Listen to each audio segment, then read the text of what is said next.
feels good. Yeah, it feels good. Make sure my mic apparatus is right. You heard? Yeah.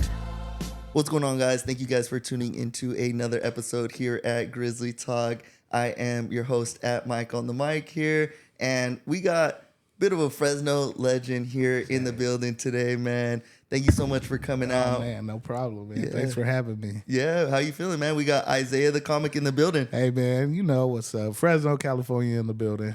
You know, I'm feeling good, man. I'm feeling good. It's a little hot outside, but I'm still feeling good. You know? Yeah. I apologize. It gets a little warm in here too, bro. If you notice. Nah, I mean, you got the fan going for me. They pulled out all the stops. You don't see. There's like 10 fans behind the scenes right now. Now I'm playing. We're on a live set right now. We got everybody. You're gonna hear the laughs and everything. The little bit of. They hired those people. man. So thank you, of course, for coming on. And no problem. I don't know if you remember talking to me at Tequila Fest. Oh, okay. I was probably drunk. I do not remember. I'm going to be honest. Like, I remember like your face and stuff, but I don't remember the combo. Yeah. Now, see, he put me on the spot. I just went and said what's up to you, bro. Yeah. And you were with Feezy. Yeah. That's somebody you got to get on the show in the future for sure. And I was going to tell you too. I was like, bro, bring him with you. But we'll have him on too. Like when it comes to podcasts and stuff, we want to like distinguish our personalities, so it's like sometimes we like to do it like solo, just so like you can see different views and he can get his shine too. So then like, but we always work together. That's like my brother. We've been working forever, man. Yeah. I see you guys killing it on socials, and man, you guys are dropping so much content as well. Yeah, man. Just we in May we did 31 for 31. It was just a little challenge for us to drop content every day. At first, we were supposed to plan out a bunch of skits to drop, but we got lazy beforehand, so we didn't shoot anything, right? And then so all that month, basically every skit was like, "Hey, bro, you free? Let me pull up. Let's think of something." So it was just like kind of exhausting, but it was fun. It was worth it. Yeah, that's a big challenge. I know I talked to one of the reasons I know we were talking about Frank's Place, but I had talked to we had Danny V on. I don't know if you've heard of him. He's an artist out of Watsonville, but he's coming and doing a show at Howling Wolf, and then he's doing Frank's Place. So I seen him do a promo video for Frank's. Yeah. And he did like a 45-day challenge where he was like he created a piece of content for 45 days straight. So is that kind of like what you guys did with the 31 day? Yeah, it was kind of the same kind of idea. We actually got it kind of from La Russell, the rap artist. He was actually at Frank's Place recently. I saw that. We missed it, man. I know we were like, bro, man, how did we miss that? Bro, it was dope. I'm not going to lie. It was pretty dope. It looked super intimate, too. Yeah. And it's pretty cool because we got there early, and he does like this sound check where people could go watch him. So it's like super intimate. The whole vibe was pretty cool. But yeah, so we kind of got the idea from La Russell because he was doing like a content challenge back in the day. And we're like, man, we need to just start putting stuff out and see what happens. And we're not trying to make a bunch of bullshit, but like also just like challenging ourselves to be creative and stuff like that. So yeah, that's where the idea kind of came from. What's kind of your creative process like? Because it's pretty challenging. 31 days coming up with that many ideas, I know. Yeah, for sure. I'm going to be honest, this one, like for the 31 for 31, we're kind of like freestyling it a lot. So we would just meet up, me and my boy Feezy the Great, and we would meet up and just like talk, bounce ideas off of each other. And we would have like 5 different ideas, and then we'll just choose like the one or that we kind of felt like we could shoot in the moment. Because sometimes we'll have ideas that are too grand where it's like, dang, we need these extra actors and stuff like that. We can't shoot that right now. We might put that on the back burner. And then we just take notes and then kind of play off each other. And since we're like actually really homies, like we've known each other for a long time, like we get each other's humor. So it's pretty natural when we do these skits. Yeah. Well, it seems like you guys always like come up with things on the spot, but you also make them super relatable. Like yeah. We're getting better at that too. That was something we're actually like making sure we do more. Like trying to make it make it relatable to anybody that watches it. Either you know somebody like that, or like maybe you got a cousin like that. And then a lot of it is Fresno content, so a lot of people like get the inside jokes out here. Like, they're like, oh yeah, I know somebody that acts like that. Yeah, yeah. Well, the one you shot at Tequila Fest, I was like, bro, that was super relatable because that happens almost every time. It's like you're with your friends and then it's like, hey, I'm gonna go to the bathroom, and then boom, you can't find anybody, and then they're gone. You're like, man, when your phone died, you're like, because I actually. It actually happened with me and Fiji a long time ago. That's kind of where I got the skit idea. We were young and we went to San Francisco. There's this club called like City Nights. It's like a big club, but this like we're not 21 yet, so it's like an 18 plus club, but huge. But it got like 3 different rooms. And me, Fiji, and like 2 other homies, we went in there, and bro, each one of us got lost. And then at the end of the day, we came back and we all had different adventures. We're like, yo, I was chilling with this girl. Oh, I was over there. I got on stage. It was like crazy. I was like, that's crazy. But it was so I had that experience in real life. So I was just like thinking of something to do there. And I was like, oh, that's a good one. Yeah, yeah. Like I think like 2 years ago at the taco truck throwdown, I remember I was there with some of my cousins, and I have this one cousin, his name's Anthony, and like his phone died or something. So we're like, dude, do not split up from anybody that doesn't have a phone, right? And then my cousins, they went to the bathroom, and he stayed with me. And then before my cousin left, we had already lost him once. Right? And so before my cousin left to the bathroom, he's like, do not let him go anywhere. Shout out my cousin Anthony, right? And Eric. but yeah, my cousin goes, hey, I'm gonna go find Eric, right? My other cousin. And I was like, bro, are you sure? I was like, but your phone's dead. He's like, no, I actually got a little bit of a charge. He was capping, bro. And so he left. And then my cousin came back, and he's like, where's Anthony? I was like, you didn't see him? He said he was going to go find you at the bathroom. He's like, no, bro, how'd you let him go? And then like, he's like, oh man, because he didn't have his phone, and he was, we were all together. And it's like, how's he going to get home and all this? How are we going to find him? And then like later on in the show, we're like, it was when Cypress Hill had came. Oh, okay. And like next thing we know, like we're vibing or whatever. And then like somebody taps me on the back, and then I look back. He's right behind us. Faded, bro. Faded with some tacos. Yeah. Anthony was having a time without y'all. He found us some tacos, more drinks. He was around there. Now that's how it goes though. Sometimes, man, you be cool, and then like you get a little tipsy. That phone dies. Next thing you know, you're like somewhere else, and then you find your friends like about to hop in the Uber. You're like, hold on, bro, I'm here. Yeah.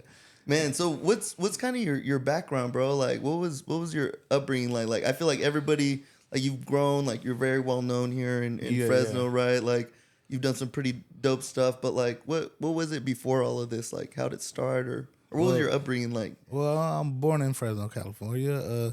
My dad's black, my mom's Mexican. I grew up like Central Fresno my whole life. Kind of had an interesting childhood because like me and my mom.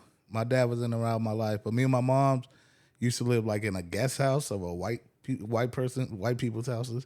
And shout out to Cal Nancy. But so like, and they had like foster kids in their house. And so we was in the guest house. So I had I grew up around a bunch of foster kids. I was never a foster kid, but a bunch of foster kids.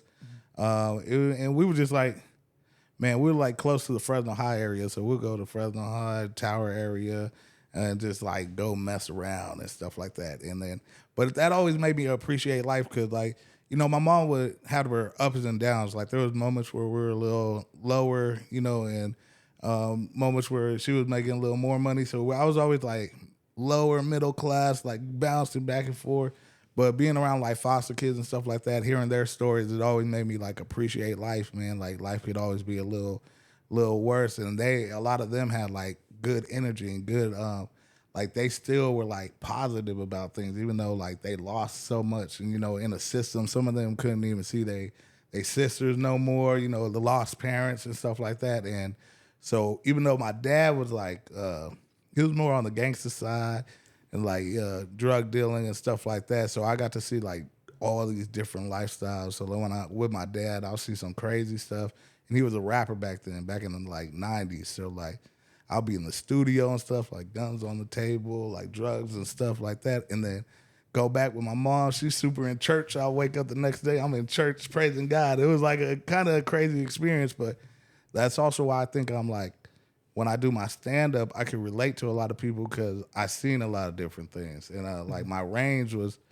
like growing up, just being around so many people, like it makes me relatable a little more. And like I said, I grew up with a white family too. Like I'm not white, but like they're around, so I got to see that side too. So I could like go to Clovis, do shows, and like, hey man, I know what y'all was on too. So like, yeah, I know about raisins and potato salad too, man. But then, yeah, when I got older and stuff, grew up in Fresno. You know, I started shooting music videos when I was about 17. On the camera, so you're on the camera. Yeah, I was on the camera. Because what happened was I got kicked out of school. I went to Bullard High School. Okay. Got kicked out of high school. Then I ended up going to J.E. Young in like a Fresno High program. So I'll be at Fresno High half the day, then J.E. Young doing like packages and stuff.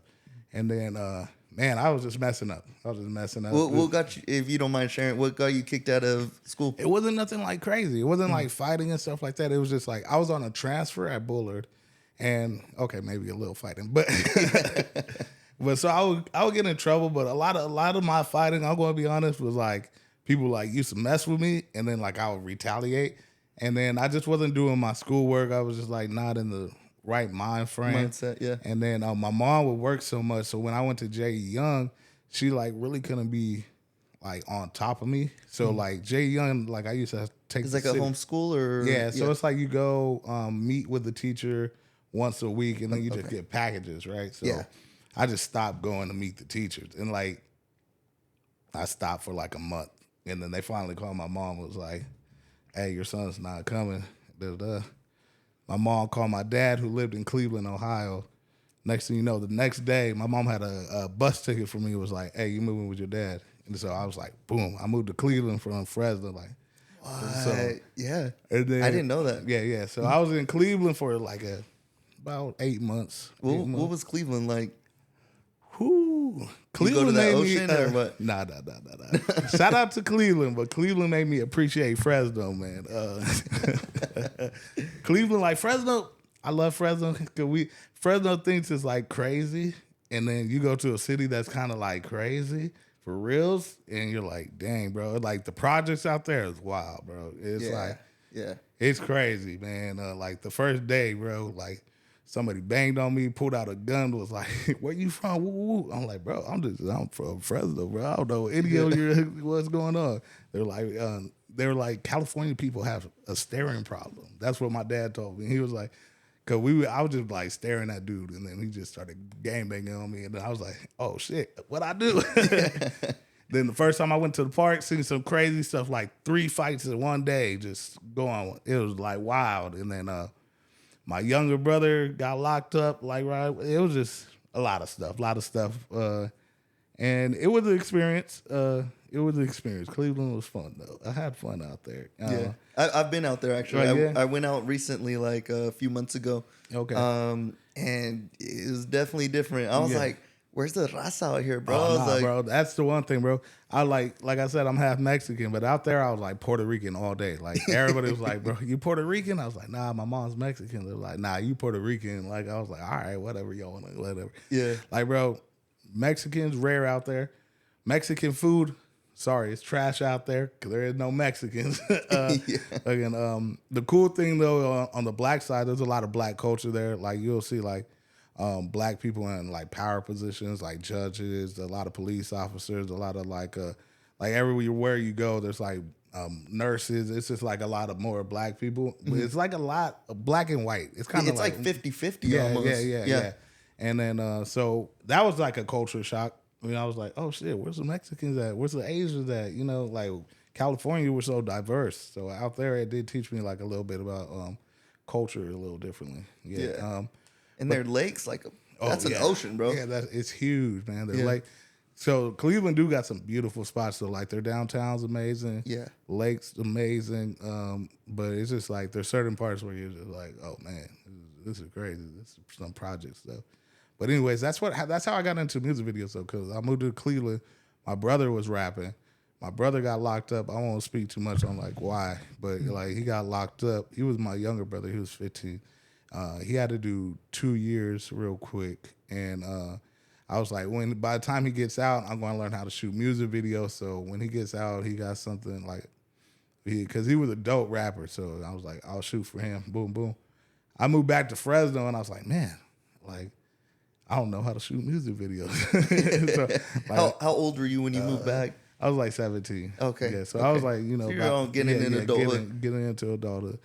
Then I started hitting up like everybody I knew from high school that rapped. And I was just like, hey, I'll shoot your music video for free because I'm just trying to learn. And then next thing you know, like I like actually had talent with it. And next thing you know, people hitting me up. I'm like, oh shoot, okay, I can make a little money off this. And then I got known in like the hood community out here. Like I was shooting like all the ratchet music videos. If you look up my music videos, you're gonna see some stuff. Like yeah. So I got kind of known in Fresno from that before I did stand up comedy. So how are you staying out of trouble during this time? How am I staying out of trouble? Was I out of trouble? Nah. It was there's something about like when you're doing stuff like and I would say that culture and stuff, and you're actually trying to pursue something. A lot of people make sure you stay out of trouble.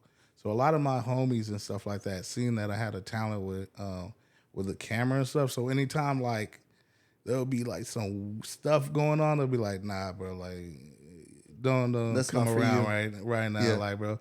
So so I got blessed by that a lot because when I was younger, I was just like, man, look, kind of naive, but just like, hey, bro, what we doing? Like, I'm down with whatever. But a lot of times they'll be like, nah, bro, just like do that stuff. We over here, like when we need a video though, we gonna hit you up. And so I got blessed by that. And plus, just being around my dad and seeing that lifestyle a lot, I knew a lot of, I knew how to deal with a lot of stuff like shadiness or just like signs, politics, signs of stuff. And I was just like, and also traveling as a kid a lot. I traveled states and stuff like that. So I always had this mindset of like, I can't hate people that I never met before. Like, so that's why like I never like got into the gang life or nothing like that, because I'm just like, man, like these people over here is low-key the same as these people over here. So how am I supposed to join something and hate somebody from over here that I never met? And they probably like the same stuff we like. They probably like smoking. They probably like bitches. They probably like drinking. Probably like getting money. So that makes no sense to me. And I feel like a lot of times though, when you're in your community and that's all you grew up in and you're not really traveling or getting to know more cultures and stuff like that, you could get into that mindset of being like, oh, this is how it's supposed to be. I'm supposed to ride with my boys and stuff like that. But the more you travel, more you get to know people. You're like, oh, most people are cool as long as you treat them with respect. You know what I mean? So Yeah. So that's how I stayed out of trouble, though. I just had like a mindset of like, I'm not trying to do all that extra stuff. That's a common thing because I've asked, you know, we've had a few different guests on here, and I always ask because I always wonder, it's like, and it seems like there is a commonality between like, hey, like the people telling them or something like, hey, like you got something even bigger for you, you know, going on for you. Because a lot of people want to see you make it out. A lot of people like they don't want to see you down like that. A lot of people feel like they got no hope and live through other people that are doing stuff. So like if they see somebody that's doing something, there are some people that, you know, got that evil mindset that will trying to bring you down, but you just got to be strong and be like, nah, I feel your energy. You not I got to cut you off. Got to get out of there. You know what I mean? But it definitely the city looked out for me a lot though. A lot of people out here and so I grew in the music video industry, got my got pretty popular in there, like the underground scene in Fresno. And then like I would say like, cause I did it for almost 10 years, bro. Okay, a good amount. Yeah, good time. I was in it. Like, and so when did you transition into the comedy? So I was about 25 years old. And before that, were you always like the guy cracking jokes or like? Kind of, but I was like I was a little shy. That's why I guess I gravitated to being the cameraman too. So I was like the dude, like one-on-one, I'll make you laugh. So let's say we got stuck out, your car broke down, we had to walk somewhere. Like I'm making you laugh that whole walk. Like, yeah. And so I wasn't the dude that would like take over a room and just make everybody laugh just because my confidence level wasn't like there yet. But I always knew I could make people laugh, but I just like would hesitate sometimes, you know what I mean? But so around 25, just some stuff happened where my camera started messing up. I started getting older where I was just like, I really don't want to be around. Like, how long am I going to shoot music videos for like young people who are doing all that? I was just like having that mind change of like, you know what, I need to do something else. And then like what else happened? Just a bunch of stuff happened. It was just like a bunch of life stuff happened. Like, bro, my camera died. My pops passed away, rest in peace. And that was like a moment. That was like a switch in my life because it like happened in front of me. So it was like a big like kind of reset, like real trauma. And then so like I was like, man, this like life is real. Let me figure something out quick. Different. Yeah. And so I just like when that happened, I went through like a depression thing for like 6 months. Just like, bro, drinking all the time, just trying to cope with stuff. Like, bro, waking up, seeing like in dreams, seeing my pops and stuff. Like, damn, why couldn't I save this motherfucker? And I'm just like, but I realized like when I was around family and stuff, like making them laugh made me feel better. Like, and then I started like, how do I come across it? I was just like on YouTube one day, and I seen like a podcast clip. Shout out to y'all. And I seen a podcast clip, and somebody was talking about stand-up comedy. I don't remember the comedian's name or anything like that. It wasn't a big comedian. And he was just talking about like the journey and stuff. And I never knew that stand-up had like open mics and like people actually had to like really sacrifice and work on their craft and like to get funny. It took time and stuff. So I was like, whoa, that actually sounds kind of like how he was talking about his ideas translating to the audiences. I was like, oh, I have a lot of these thoughts in my head. I just never like said them out loud. And I was like, Or write them down. Yeah, write them down. And I was like, oh, there's an outlet to go like actually go get better at this. And like for some reason, I always thought stand-ups was just like You're born with it. yeah, or like these funny dudes that like, yo, they got a movie deal and everybody thinks they're funny and they come out to their shows. I don't know why it never clicked. Like, oh, these dudes had to grind for years and years and years and years to get where they're at. And so once I started doing more research on stand-up and just like learning the craft of it and learning like, oh, this is like a journey, and being able to take like whatever you're going through and turning it into laughter is like a form of therapy.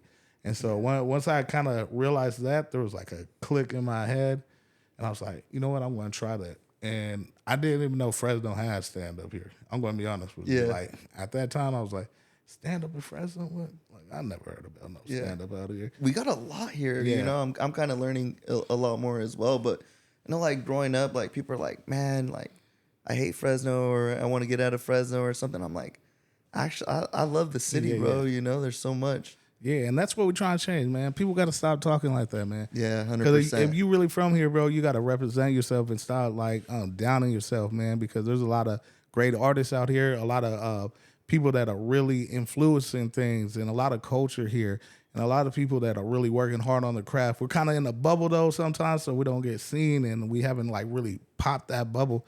But a lot of people are working, and a lot of people got that skill set to make it to the next level. But a lot of times, I'm going to be honest, our own city hates on itself, and it could like put us all down. It's like, man, bro, like, look, I make fun of Fresno sometimes. I do the skits and stuff, but at the end of the day, it's like I'll either be like, only we can make fun of it, or like, I want to bring some positivity to it, because at the end of the day, it's like, yo, even though we might not have the best stuff or everything, it's like the people here are really beautiful. Like there's hard work, they're hardworking families. There's people that create every day, trying to grind, just trying to make it. And it's like, bro, let's bring that to the top. Let's show that. Like, instead of this negativity, and like, I get it, gang culture is heavy and all that stuff, but it's like, yo, if I'm going to do some stuff like that, I'm going to make it funny, bro. Like, but at the end of the day, we got to support ourselves, support our community, and really get ourselves out there. That's the only way we can break the cycle of just like, yo, Fresno's just a town we drive past or whatever. Like, nah, man, there's like hella talented people out here. And it's beautiful to see right now, because I think right now, a lot of people are like popping. A lot of people are doing their thing. It's like what you guys are doing. Like people weren't doing this like 2 years ago. You really look around town. I'm sorry if you were, but like I don't remember like podcasts being out there or putting their clips online and stuff like that. And I feel like now that the phone is available, it's like you don't really got to go to LA necessarily to make it. You don't got to go to the Bay necessarily to make it. It's still good to go out there and make connections and stuff like and that. collabs and all that. But it's like, yo, you got the technology in your hand. And I know a lot of people scared to put themselves out there, but it's like if you really want to like make it, push yourself, man. Do it a couple times. Get used to it. Sometimes there ain't going to be no views. Bro, there's been times like where me and my boy got, 1 million views. Next video got 5,000. It's like up and down, but you just got to keep grinding and have faith in your craft. You know what I mean? So, like anybody in the city that's doing it, like I big ups them, man. Like keep doing that. Like keep pushing your stuff. No, for real. Because how do you deal with burnout, man? Because that's so real, you know, burnout. Oh man, I'm kind of dealing it with right now, man. It's just like you gotta allow yourself to go through the burnout. I feel just allow yourself to and trust yourself and trust. Like the thing is, like I've been doing stand up for 6 years. The content creating for about 2 years now, and I'm getting to a point where I trust that I'm funny. So when you trust what you do, you're like, all right. Right now, the ideas might not be popping up like I want them to, but just allow them to come to you and they'll be there. But like, also know there's going to be ups and downs. You know what I mean? There's going to be times where you're super on it. Like I said, I did the 31 for 31 in May. We're super on it. My mind was racing. Yeah. The last 2 weeks, I'm kind of like, what direction do I want to go right now? But I'm trusting myself, and I'm like, okay, just writing little ideas down, and then eventually I'm going to water some of them ideas, and then they might grow, or I might have an idea and put it out there, and that wasn't the one, and I'll realize like, okay, that wasn't the one, but okay, there was something there. What can I craft out of that and take and like build on stuff? So it's trusting yourself. But also, like, don't get too lazy. You know what I mean? Also trust yourself, but also, like, put stuff out. And you never know what's going to happen. You put some video out, you might be like, this ain't the one. Bro, And then boom. There's been videos where I'm like, yo, this the one. And got 2,000 views or whatever, you know what I mean? Been videos where it's like 15 seconds. Boom. Hit 500K. Like, whoa, I didn't see that. But it's like, still your idea, but it's just like, okay. And then you grow off of that though. You're like, okay, you gotta kind of play with the algorithm a little bit, kind of learn the internet. And that's one thing I am learning though. It's the internet, like the game.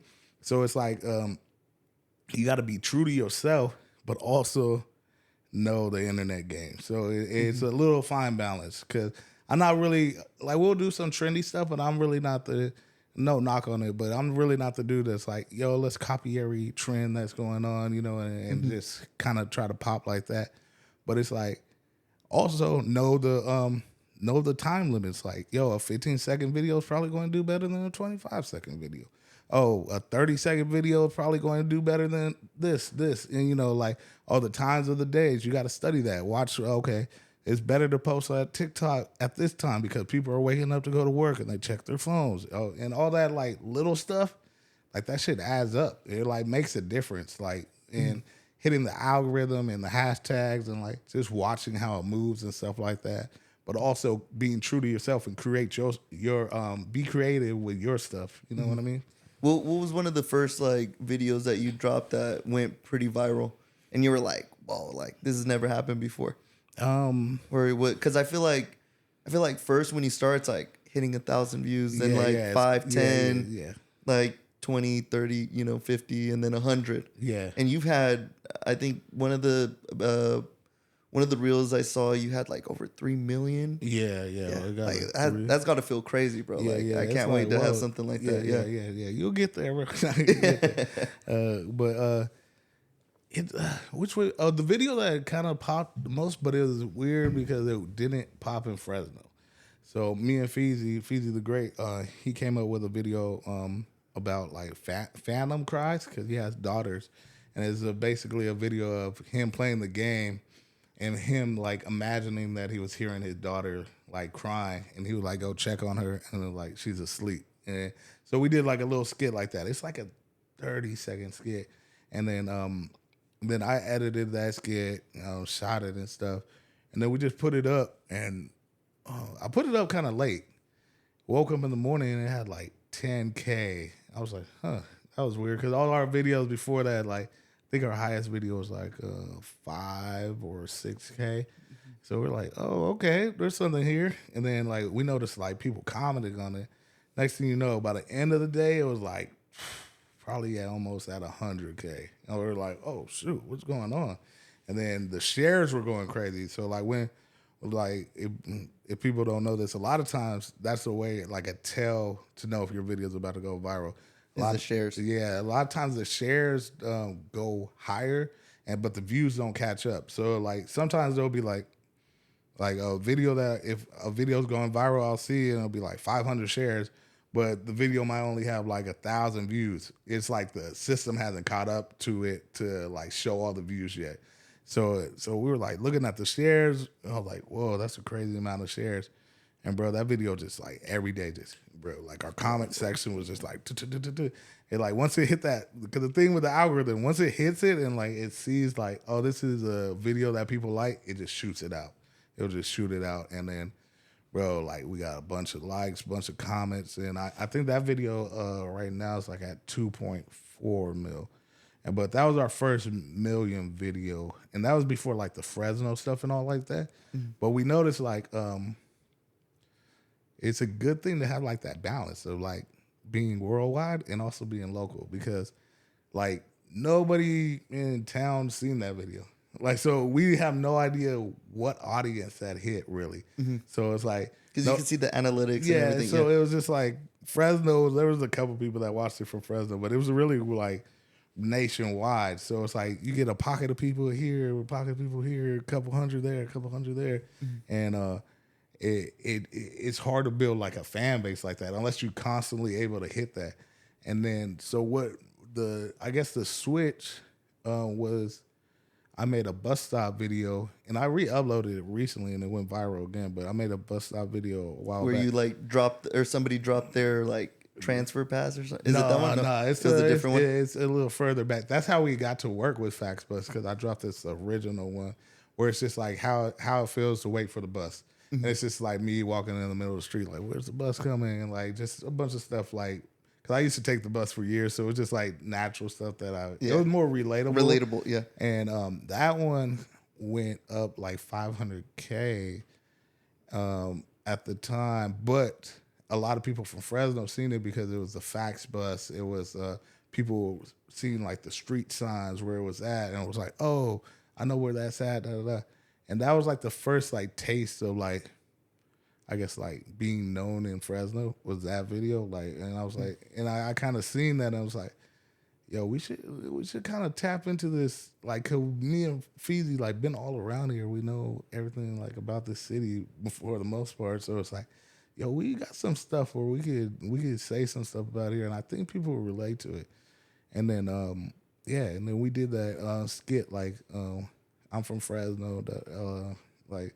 That skit, I'm from Fresno, which was like a trend, but it was like early on. Like I only seen like 2 people do it. Mm-hmm. So we did that, and we just caught it early. Like I remember hitting up Feezy. I was like, bro, we got to do this like right now. Mm-hmm. So when we shot that, it was like he had just got off work. It was late. It was just like, I was like, nah, I want to shoot this right now. Then I'm going to edit it, drop it in the morning. So it was like quick. And then that one, the one that probably got us known in Fresno, where I was like, oh, people out here are seeing us. And shout out to Fresno Uncensored. They shared that, and that helped a lot at that time. And then that's when we were like, okay, there's a market here that's not really being tapped, and we enjoy doing it. So that's when we did like the Fresno gas stations, like Where Not to Go. I saw those. Yeah, just like those types. So we try to balance it out though. We try to do like a couple Fresno videos, but also do like a little more like mainstream that could hit like different people, because we're Fresno dudes, but we also don't want to just box ourselves into being like, yo, this is all we do. It's like, no, we're like, we do that stuff, but we also do this stuff But we always want to represent Fresno. So like, no matter if that video goes viral or something, like either I'll be wearing a Fresno shirt in it or I'll put the location in it, even if it's nothing to do with Fresno. It's just to show that like, yo, there's people out here doing stuff. Yeah.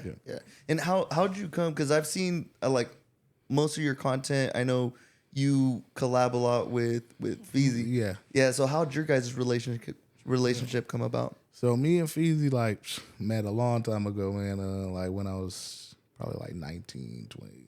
So we known each other for years. Just cool homies. He used to rap. He still raps every once in a while, but he used to be a rapper. So I was doing the music videos thing, and he was in a group that I used to work with a lot. So we met each other through that, and then like we're just like cool homies. Like anytime we go out, it was like me and him, and he like everywhere, bro. Like we chill all the time. That's like my best homie right there. So it's like over time, I started doing the stand up thing, and he was doing like the rapping thing, and I told him like we had made a podcast like 2020.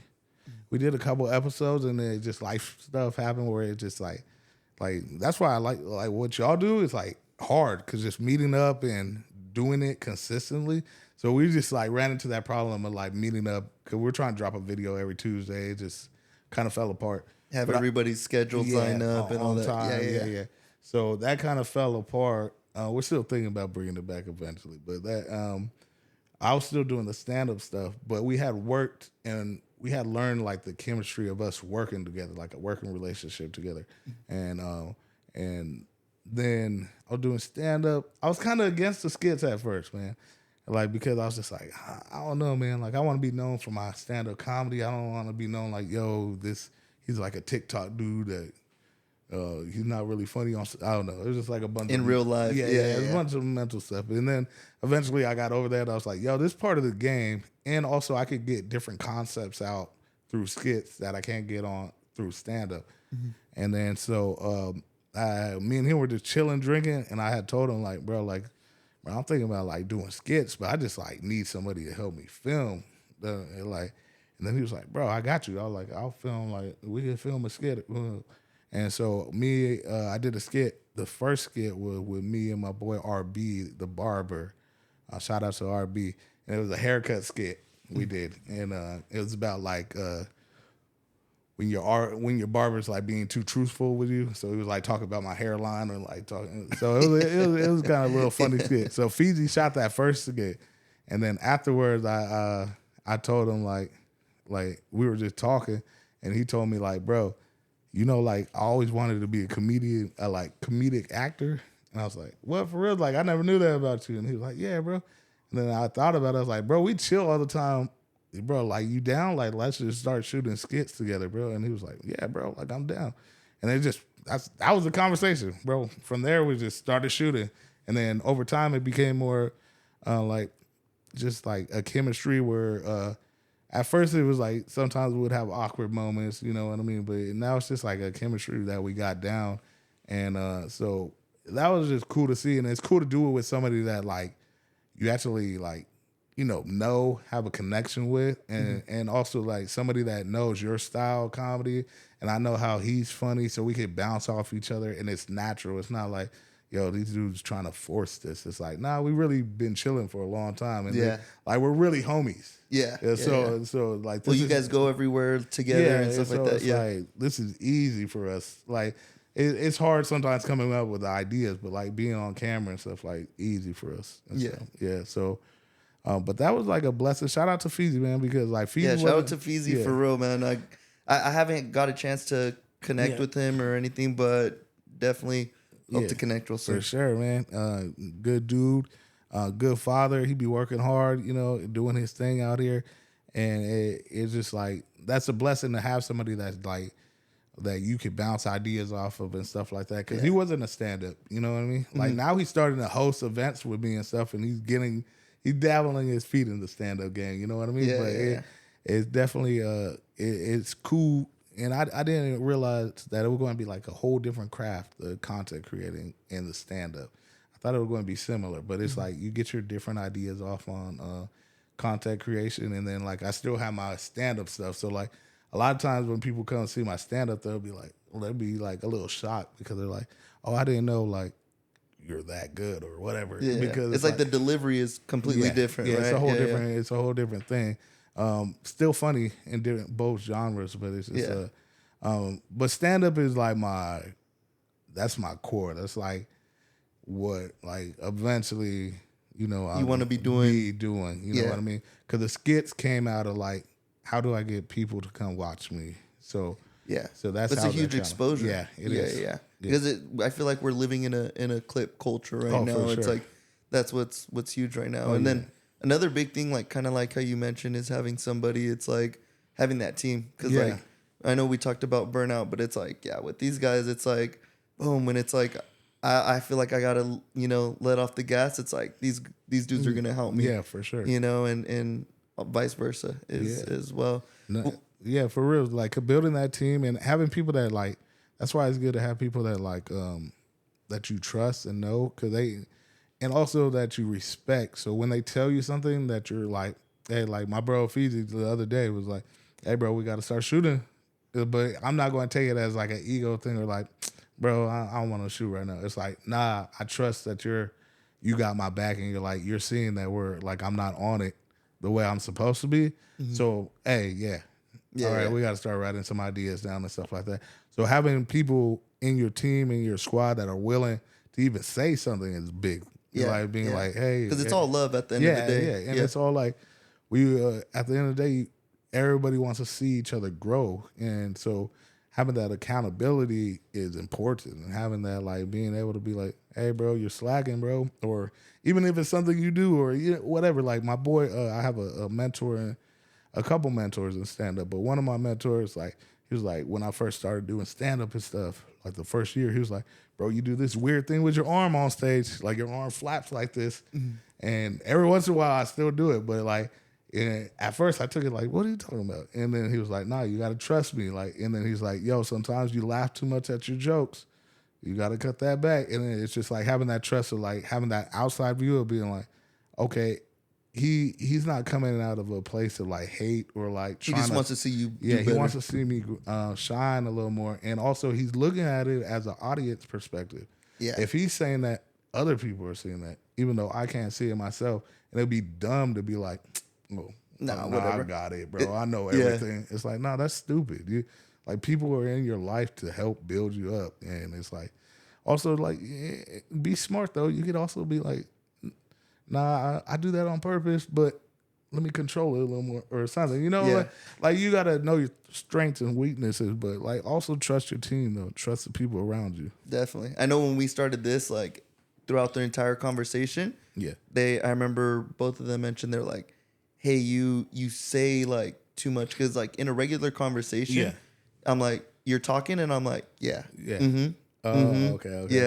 So it was like there was a lot of those in there, and then then it like kind of sparked. I was like, all right, let me watch that, and I feel like now I'll want to say something, but I'll just be like, Nah, because that does help. Also, watching yourself does help. Like, even though that's hard to do. Because sometimes I get embarrassed, bro. So it's crazy. Like I done that. Like I've been embarrassed watching myself in a room by myself. Like there's nobody else in here. I'm like, yo, I'm sweating and stuff. Like, yo, I got it better with that. I actually doing the content stuff has made me better at like seeing myself on screen, so I'm a lot better. But yo, when I first started, it'd be like, oh man, I really don't want to watch this. I'm like, you know what? I see the first like few seconds, I'm like, I'm not watching that, bro. Yeah. But so you done some pretty cool collaborations, like. Recently, or I was looking through your page, but I saw you've done some stuff with Angel. Oh yeah, Angel the barber, man. Shout out to Angel, man. He one of the dudes from Fresno that's killing it right now, bro. Like he got that skit stuff down, bro. He's hilarious, bro. With what he does, he's been doing that Rosa de Guadalupe stuff. Man, oh my god, bro. Bro, hilarious, bro. And he's like, and he gets his family involved. It's like a whole unit. And he's one of those people that I learned, like working with him, I learned how to, I guess, starting to build a team a little better, because getting more people involved, because he's just so like, I don't know how to put it, but like open to where like he'll tell people his vision and like get them on board. And I'm like, oh shoot, okay, like you could be like that, because sometimes I'm a little closed off, like not trusting all the time. But he's just very like, yo, this is what we're doing, and I need help. And like he'll ask for help, like I need you to play this, I need you to play this, and then so like yo, he's really on top of it when it comes to his content creating. Yeah. Like shout out to Angel, man, he be doing it, and then he hit the Latino community heavy, man. He be on it, bro. Yeah. He be on it. Yeah. Well, shout out to him. I hope to connect with him real Oh soon yeah, too. for sure. Yeah, Yeah, I was dying, bro. You guys did that skit because it's super relatable. Where it's like when it was something like when you get held hostage at like a Mexican party, and then Feezy's like, "We're still here, like let's dip," and he's like, "Oh, throwing up." Yeah. No, that was a good one. That was a good one. Shout out to Angel. That was Angel's concept and stuff. So yeah, that was. But it is like once he said it, we're like, oh yeah, we all been here. Where we're just like Everybody's seen it's like those skits where it's like, yeah, you're when you go to the Mexican party and then it's like 5 a.m, you're still dancing, still like, dancing, still doing it, man. in the front yard type. Yeah, bro. It's fun to work with him. Hopefully, we got some stuff probably going to work in the future a little more. And just like that's somebody from Fresno that's starting to get like, I don't know if a lot of people even know he's from Fresno because he's kind of like he's just popping like everywhere. But like that's somebody that's working really hard in the city right now. Yeah. What are some other collabs that you really enjoyed doing? Well, not skit wise, but stand up wise, Concrete. So I got to the way Concrete happened, how I got to open up for him was kind of dope because I was working security at Full Circle Brewery downtown, and Concrete had like a couple showed out shows that weekend, and I was just like standing next to him while he was taking pictures with fans after the show, like. And bro, like a lot of people like recognized me. It was like, yo, Concrete, you know who that is? That's one of the funniest dudes in Fresno. And he nodded his head like, oh, cool. And then, but it kept happening. And then eventually at the end of the night, he was like, hey, bro, you do stand up? And I was like, yeah, man. Like I didn't want to like say anything because I'm like working. Yeah. He was like, all right, tomorrow on tomorrow's show, do 3 minutes. I want to see it. And then so I was like, all right, for sure. I was working the next day, so I brought an extra shirt. I was like, bro, I told everybody, like, hey, man, I'm going to take my break right before I go on stage. And then so sold out crowd. Shout out to Martin, his manager, man, really cool dude. And he was like, he prepped me. He was like, you know what? I'm going to give you 5 minutes. And I went up there, and I had one of those good I was just on it, just bow. You get nervous before at all? Or? I get a little. I've been doing it long enough where I get more like anticipation nerves. I don't know if you guys ever played sports before, but I know exactly. I used to wrestle, so okay, like the nerves, like you're confident in yourself, but you're also like, I'm ready. So that's how I felt that day, and I'm not going to lie, I had a great set that night. And then Martin seen me in Concrete, like kind of was peeking through the back. And then Martin hit me up, his manager was like, hey, bro, like, good stuff. Hey, you want to come open up in at Ontario Improv? And I was like, bro, say less. And then I went out there and did that. And that was that was a sold out show in the Improv. And I probably had one of the best sets of my life, man. I ain't going to lie. Like, it was just on point. And 2 shows back to back, and yo, that was shout out to the whole team, their whole team, man. Because like even to this day, like I could hit on Martin, and he could be like, if they're like locally, I could like jump on the show. He'll be like, yeah, come through. So shout out to them. And Chingo Bling, that's kind of how I got Chingo Bling stuff. Okay, because, I was gonna ask you about that. Because like Central Valley Comedy put on the Concrete show. They see me work a lot. Shout out to Central Valley Comedy because they put out a lot of great shows here. They actually have a show coming up at Frank's Place in July with Louis Belt. And I also work with Louis Belt. But anyway, so they connected me. They were like, hit me up last second, though. They're like, bro, we need a host. Chingo Bling needs a host. That's sick. Yeah, so it's just like having those connections. Chingo was hella cool, too. He was hella cool. That was a great show. Yeah. And so how do you like celebrate those moments, you know? Like, it's like you kill the set. You're probably like on a high. Like, yeah, man. I'm I don't know. I kind of get like I have a little moment to myself, and then I kind of come back to baseline because I'm like always like, all right, I got to keep going because it makes me realized like I have the ability to make it to those levels.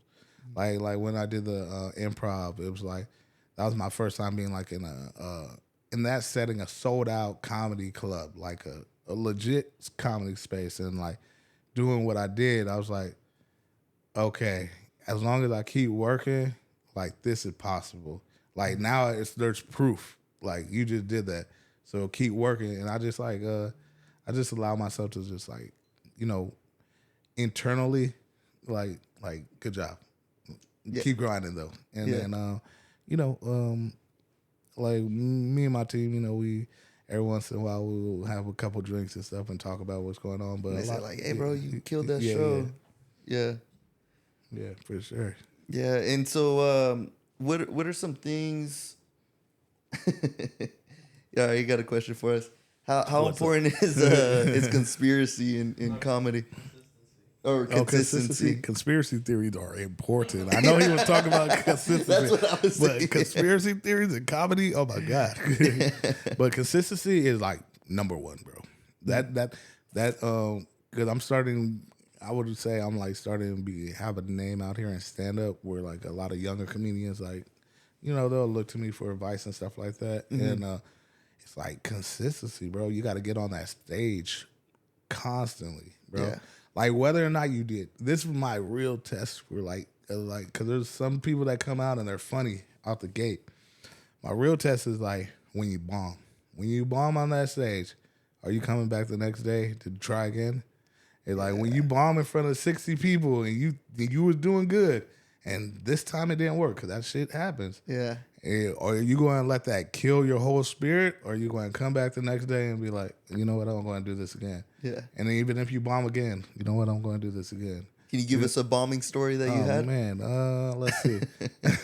Well, my first, like, I got, like, I'll explain this maybe another day, but I got, like, different levels of bombing. So, like, there's, like, the open mic bomb where I feel like everybody kind of bombs at open mics. But I feel like a real bomb is, like, when you bomb at a show where people like paid tickets and there's people there. And so my first, like, I'll say real bomb kind of hurt because I was doing good. I was out the gate. I was doing pretty good. I was like 3 months in, and I had like at the Chicos, I had featured, the Chicos in Old Town Clovis. Shout out to Danny Mitch. But I had featured, right? And I had invited, like, this is the first time, like, I really put it out there on doing stand-up. So I invited, like, friends, family. The crowd was full. Did great. That weekend, I had was the first time I was going on the road. And I had some shows up in Humboldt County, 3 shows back-to-back. And there's a small little town called Hopland. Never heard of it before. Like, talking probably, like, maybe 5,000 people or whatever. They got a little bar over there.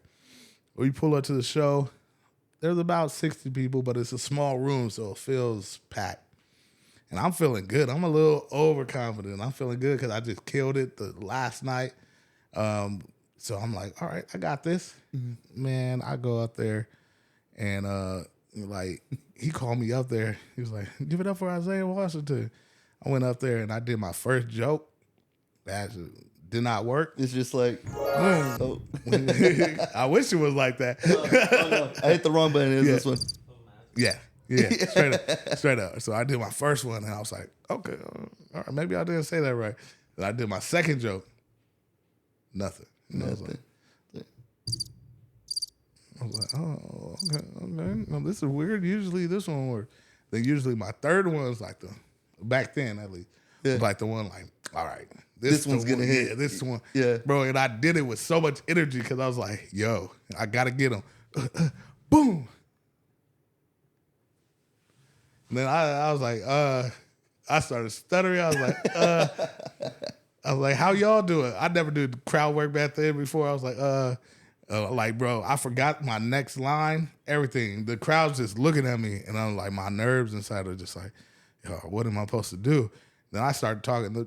This is how you know. If you know a comedian's bobbing, when he starts talking about stuff in the room that has nothing to do with the show, I started talking about the lights. I was like, yo, the lights in here hot, ain't they? They hot, huh? I was like, woo. And then I could see my the dude that brought me, he was like, keep going.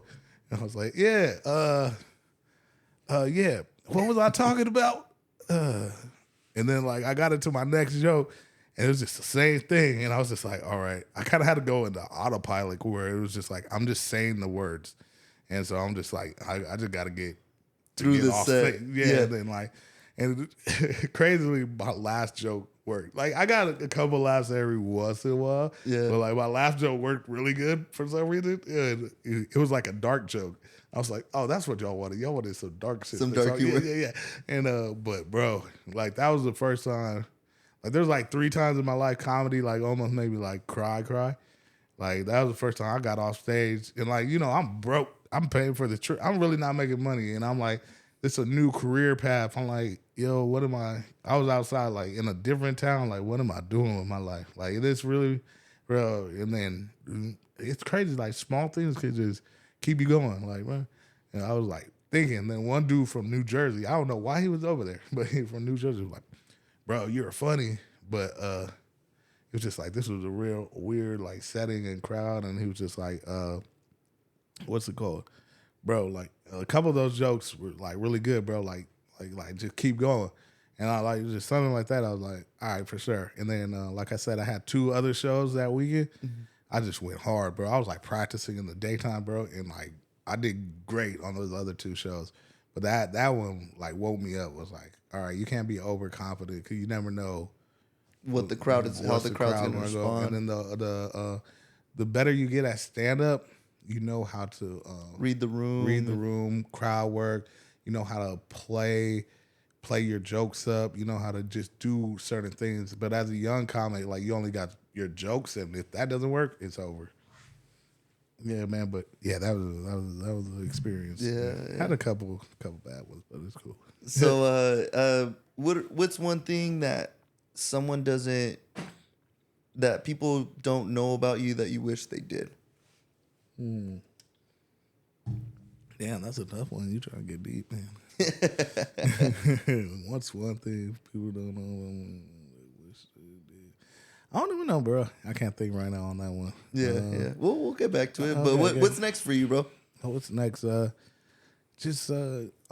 really on pushing these shows. Always doing content creating. We really want to start traveling more. So we got a couple of content creators outside of Fresno. So we kind of want to start expanding more. And there's a couple dudes that are supposed to come down out here. I'm not going to say the names yet, just in case it doesn't fall through. But supposed to come out here and work with us that do bigger skits in Sacramento. Then we got some Bay Area dudes we want to go mess with, and then go out to LA. So we really want to start like collaborating with like other cities and kind of like branch out like that a little more. Mm-hmm. And but also like just producing the shows at Frank's Place, and just always working on stand up, bro. Always grinding it out, either writing a story, writing something. If it doesn't work, it doesn't work. But just that's kind of my next step right now, currently. Yeah. Well, hopefully I can make it out to the next show or something, bro. Sure, definitely want to make it out there. Yeah, definitely want to go check out Frank's Place because I've been hearing a lot more about it, man. Yeah, but man. Bro, thank you so much for coming on, man. Yeah, thank you for having me, bro. This is a dope setup, man, and continue to do y'all thing, man. It's dope, man. Yeah, appreciate you, man. Yeah, any shout outs you want to give? Hey, man, shout out to Fresno, California. We in this bitch, baby. Let's go. Love you guys. Make sure to like, subscribe, give Isaiah the Comic a follow. Instagram, you got TikTok. Yeah, Isaiah the Comic on everything. Isaiah the Comic on Venmo too.